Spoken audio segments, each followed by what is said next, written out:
Album 480 is Miranda Lambert's Weight of These Wings.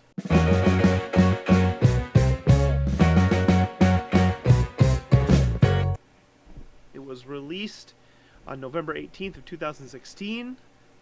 This is a double album that comes in just over at an hour and a half, coming out of Nashville. Produced by Frank Liddell, Eric Mass, and Glenn Worf. This is pretty deep into her discography. I mean, she definitely cut quite a few albums at this point. And the story on this one is that this is her divorce album, her highly publicized divorce from, what was his face? Blake. Yeah, Blake Shelton. His name? Blake Shelton, yeah. Pre Gwen Stefani, post Miranda Lambert. So, Kyle, what did you think of The Weight of These Wings? Hey, it's Kyle, just jumping in real quick to ask, do you approve this groove? Let us know in the comments. Give us a quick thumbs up, subscribe to the channel, and join the conversation. I'll start with the positive. this album, it had a lot of heart in parts. Mm-hmm. You could hear the sadness. There was a lot of sadness. There was a lot of angst and feeling in some of the songs. And being a double disc, being a double album, I feel like it's hard to build a strong, cohesive double album that makes sense start to finish through both discs. And I feel like this managed to squeak by and do that fairly well. But I think one of the ways it did it fairly well is, especially on that second disc, not doing anything too exciting, like not doing anything too, like not pushing anything in any, like every song, I don't want to say every song sound the same, but every song had the same vibe on that second disc. I mean, there were some songs that I really enjoyed on this. Smoking Jacket, I thought was a really cool song. Vice, what was it? Use My Heart. That was a song on the second disc, Use My Heart. I really enjoyed those songs, but I got to a point where I was trying to think of an analogy for this album. And the best thing that I could come up with was that this album is like a pre-packaged store-bought cookie. Like the ingredients are there, and yeah, I'll eat one, sure, and it's gonna be fine, but it's missing like the soul of the baker in it. Like the songs, a good chunk of them, despite some of them being really heartfelt and sincere, a good chunk of them felt very plastic, like just too polished, too correct, too right, like almost like it wasn't saying, I'm sad and I'm writing this song because I'm sad, and more of like, I want to write a sad song and here are the things I need to do to accomplish what a sad song should sound like. And it wasn't just the structure of the lyrics. It was the precise choice of like the perfect drum fill here and the right riff there. It felt like it was more like writing to a formula than writing from the heart. I will say though, I mean, my initial thought was when I looked it up, I was like, it was, probably, an album by committee where there's 32 songwriters and all that. But from what I could see, it really wasn't. Like she was very heavily involved in the songwriting process. And I think, that's great. That surprised me. That surprised me too. Cause it might be worthy to kind of discuss what our history with country music is. Mine is fairly limited. But from what I've seen, like, there's a lot of country artists that have a lot of songs that are given to them. Sometimes other country artists or whatever, songwriters. So I was kind of thinking, I listened to this a couple times and then thought, I wonder how many of these that she wrote. And as I look at this, I mean, the whole second disc, she's listed as a writer on all of them. There's 12 songs on the first disc, and she is not included as a writer in 1, 2, 3, 4, 5 of them. So 7 out of 24 songs did not include her as a writer. Yeah, Yeah. do you ever see that Bo Burnham skit about country music? It's very worth looking up and has been kind of my opinion about like just the pop country genre. I'm not a country hater. I actually, spoiler, the next album that I have as a 5 on this list is a country album coming up in a while. Hmm. So I'm not a country hater, but pop country like this, I think for me needs to work harder to get me over. And I just this whole album, I kept thinking about that Bo Burnham country skit where it's like, sometimes country music is like musical Mad Libs, and country music just takes, a rural noun and a simple adjective and throws them into the pre-packaged mix of a structure of a country song, and there's your song.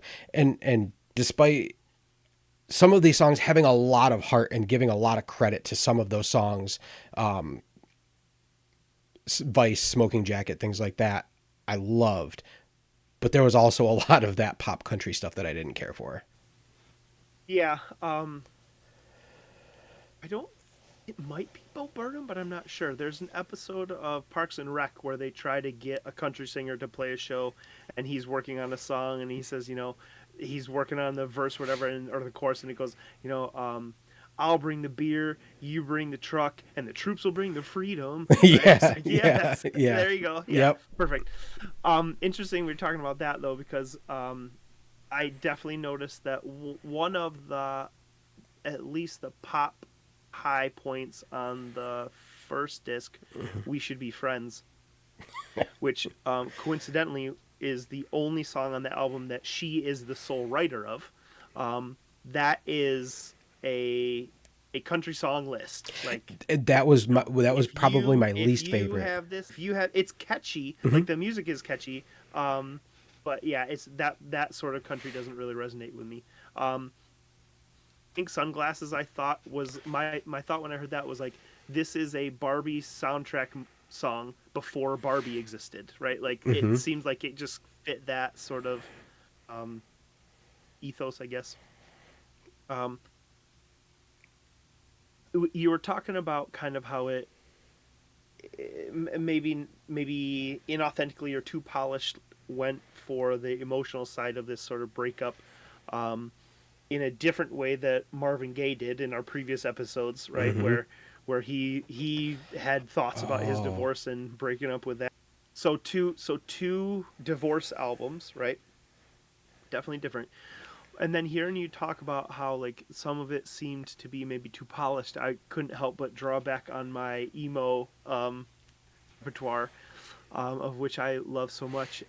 Where like it didn't, like, could you call this an emo country album? No, because it is too polished. It's too poppy. It doesn't. It lacks that like sort of drama. Like it's way more subtle. This is not Adam Lazzara, telling you exactly what he's thinking in like the most ridiculous analogy, but like that you understand it as a young person. This is like an adult sort of singer-songwriter album. I agree with you. Like the first album resonated with me most. I think it had more variety. The second album, or the second disc, I thought the songs were quieter, relatively like prettier, which were nice. Like I could hear that. Smoking Jacket I thought was cool. And I thought it was a really good one. I listened to the song Covered Wagon, and that song I thought ripped off like a Sheryl Crow vibe, like a very 90s Sheryl Crow vibe, which spoiler alert, Sheryl Crow comes up later. So I'd love to cut together some examples of that, just with the guitar twang and the sound and all that. You're nodding your head. I wonder if you had the same thought. You have ticked off all of the songs that I've written down that bugged me the most on this. We Should Be Friends, Pink Sunglasses, and Covered Wagon were the 3 that I had written down that they just bugged me. They didn't. Yeah. I also had another earworm moment in this one. The song For the Birds that is a Bobby McGee, Janis Joplin ripoff completely of that melody. Like I mean, not, it didn't even seem like the phrasing and everything didn't even seem to try. So, I couldn't find anything that would specifically talk about that because again, if the writers of that are saying like, yeah, we really envision this as part and parcel of that song, like okay, I could respect that more. If they set off to just write this song and didn't recognize that, Yeah. man, I don't know if you caught that at all, but like that was shocking to me. I mean, you could literally do a transposed version of one and the other, and it Yeah. would fit. Um, did you score this one? Yeah. 2.5. 2.5 I went with. 2.5. So leaning more towards like didn't like it. Didn't like it. Yeah. And definitely like the inoffensive. Like there's nothing bad about it, but I'm definitely not going to seek it out. Like if it were to come on, like I walk into a room and it's on, I'm like, oh yeah, I know that album, and I'm not gonna be like, you need to turn this off, but I'm also not gonna seek it out. And like I said, I wanna give credit to some of the songs that I felt were worth my time, because there were songs on this album that I thought were worth my time. So I didn't hate it, Yeah. but yeah, 2.5. I wonder if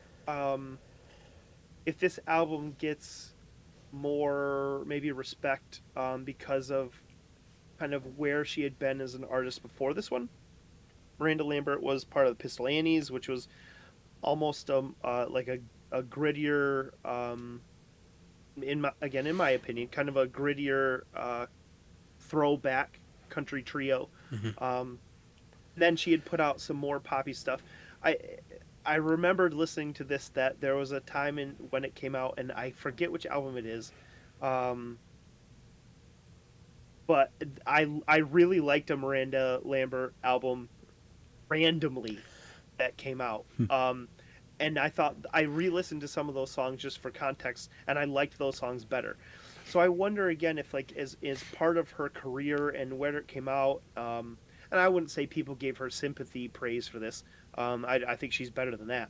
Um, but I just wonder if it was like I'd be interested to hear if people who have more knowledge of her career and where she was at, if this had such a different tenor to it that Yeah. they gave it a lot of respect. Right. Maybe she wrote way more songs than she had before and was more of an artist in this one. Um, I gave this one a 3, just because I thought like you said, there's some songs that I could hear myself coming back to or imagine like putting it on. Um, this album won the American Country Music Award Album of the Year in 2017. And I don't know exactly what the other one is. It was nominated for Album of the Year from the CMA Awards. It didn't win, but it was nominated. So it won. Hey, thanks for watching. We'd love to know what you think of this album, so let us know in the comments. Do you approve this groove? And as always, a quick thumbs up helps a lot. Subscribe so you can see all 500 albums, and we'll see you on the next record.